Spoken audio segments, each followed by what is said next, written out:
All right. Tell me about how you came to join the service. I seen some posters and seen some Marines on TV, and it kind of got my interest, and I thought I'd look into that branch of service. Uh, my parents both were in the Air Force. My older brother was in the Air Force, and I wanted to try something different, so Okay, were you drafted or were you enlisted? I enlisted in the Marines. You enlisted in the Marines. So you were in the Marines. Yes. What was your rank? I was an E4. Okay. And how many years did you serve? 4 years of active service and 2 years of inactive reserve. And you said you joined just because it was a family thing? Yeah. Okay. And you said why did you pick the Marines? They looked pretty squared away and disciplined, and they impressed me. Okay. Describe for me what your boot camp or training camp experience was like. What did it feel like? Do you remember your instructors, and how did you get through it? Boot camp was a rude awakening. It was a wake-up call. It was 24/7 staying busy, to put it mildly. Nothing like our kids are used to. No. Through boot camp was all training, physical and book, rifle range, whole course, out in the field skills. Through boot camp, after boot camp, I went to ITS, Infantry Training School in Pendleton, up in the mountains for, I believe it was 6 weeks. Some more infantry training, and they combined different squad weapons, machine gun, mortars, law, anti-tank weapon, and then from there I went to out into the fleet. Okay. Did you serve in any of the wars, or? I was off the coast of Beirut for 6 weeks. Okay. At the end of my tour. They were going to use the snipers to secure the soccer stadium. Okay. To evacuate the embassy personnel. And so your job was a sniper? Yes, my MOS was a scout sniper. I was attached to H&S Company Stapleton, surveillance target acquisition. I was a scout sniper. Okay. Were there any casualties in your unit? No. No? Okay. Tell me about a couple of your most memorable experiences while serving, if you don't mind. Okay. Just northern NTA, Northern Training Area in Okinawa, Japan. It's all jungle, and we were stationed out there. We were the aggressor force for the line companies.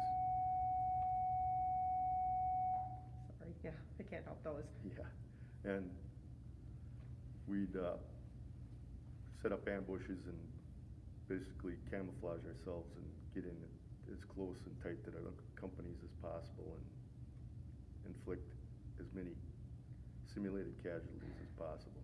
Okay. Were you awarded any medals or citations? And I have a good conduct ribbon for keeping myself out of trouble. that's good. Sea Service Deployment ribbon with a gold star for being forward deployed roughly 2.5, 3 years out of the 4 years I was active.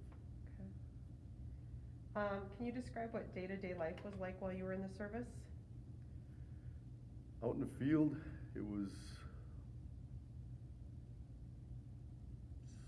staying busy, staying on the ground,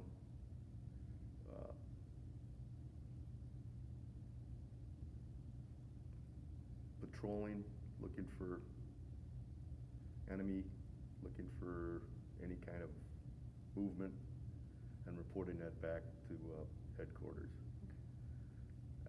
When we weren't in the field, the barracks life was like basically a 9-to-5 job, unless you had fire watch, and then you were scheduled for your 6 hours of security duty. How were you able to communicate with family? Letters home, Okay. mostly. Okay. What was the food like? The chow out in the field was sea rats from Korean War, Vietnam. Okay. Those were canned foods, and some of them weren't bad, some of them were kind of iffy.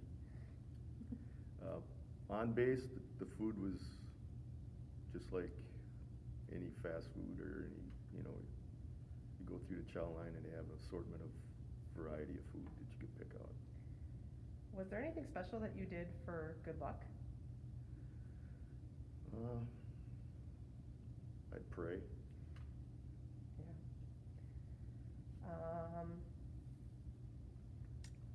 think we talked about that. Oh, can you share any particular humorous or unusual, I can't say this apparently, let me try this again. Can you Okay. share any particular humorous or unusual moments that happened? Let's see.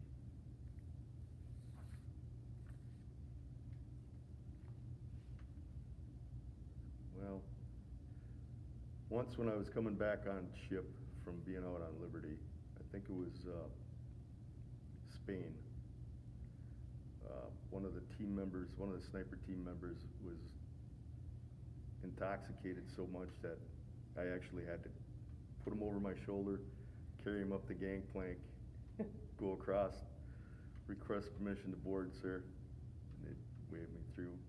And then as soon as I got onto the deck on ship, the Navy security guards took him into custody, put him down in the brig. Yeah. I know that you shared with me some photographs earlier, so do you want to talk about these a little bit, or some of the stuff you shared with me at all?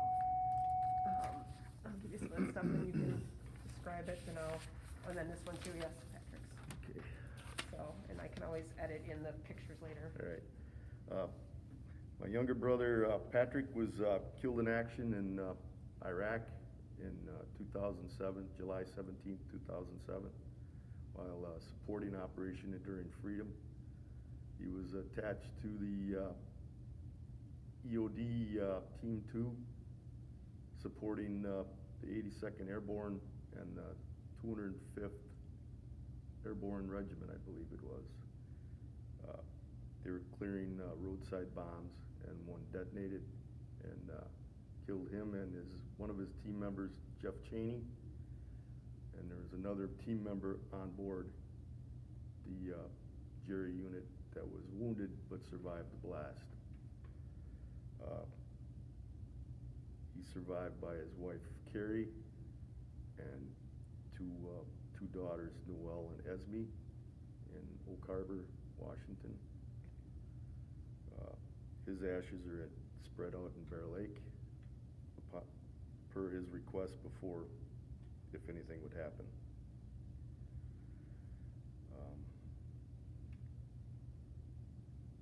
He was awarded the Bronze Star with V for Valor and a Purple Heart. My older brother, Robert, he was with the Air Force. He was attached to the 18th Fighter Squadron, or 18th Air Wing, 44th Fighter Squadron, the Bat Wings, on Kadena Air Base in Japan. He died in an accident, a chopper accident, September of '93. A helicopter apparently struck a light pole while taxiing, and the rotors shattered, sending fragments everywhere and he was on his way back after lunch, back to work, and some of the fragments ricocheted off the pavement and hit him in the heart and killed him. He's survived by his wife,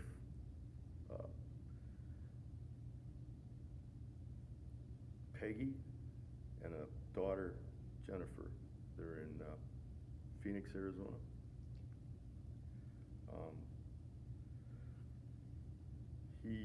They named a road on the base in Kadena Air Base after him. It's called Wade's Way. So if ever you're in that area. And then they just did a flying memorial in his honor in 2018. One of the F-15 fighter jets that was on the flight deck received damage from the rotors flying everywhere, and it had been stationed, or had been stored in a hangar for all this time, and some of the crew members on base decided they were going to repair and make a flying memorial dedicated to Robert, and that's what they did. It's called Patches, the Flying Memorial, dedicated to my brother. Wow. Those are some pretty amazing stories. Yes. Getting back to you a little bit, do you recall the day your service ended? Yeah. Can you tell me a little bit about it? Where were you? What did you do following your service? I just got back from deployment, and prior to your EAS, end of active service, you got to go through a checklist of all the places, you got to check out, like sick bay, legal, and make sure you got all your boxes checked before you leave. And that was, I really didn't want to leave, but I thought I'd come home and see what civilian life was like before I made up my mind. So. Did you make any close friendships while in the service, and if you did, do you still continue to stay in touch with any of these people? Yeah, there's one Marine, Ben English. He's in Texas. He's always in contact with me. He was a state trooper down there for many years. We stopped by a couple times and visited him. He came up here and visited. Yeah. So looking back and looking ahead, did your military experience influence your thinking about war or about the military in general? The military experience on thinking of war, as far as that goes,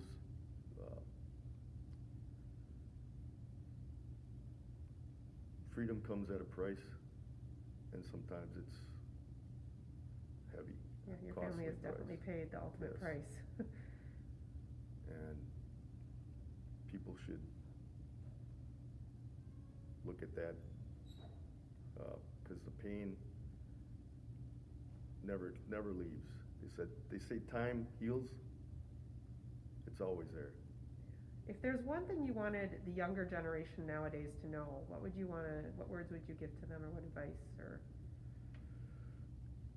The younger generation, if you're going to go into the military, it's an honorable service, an honorable job.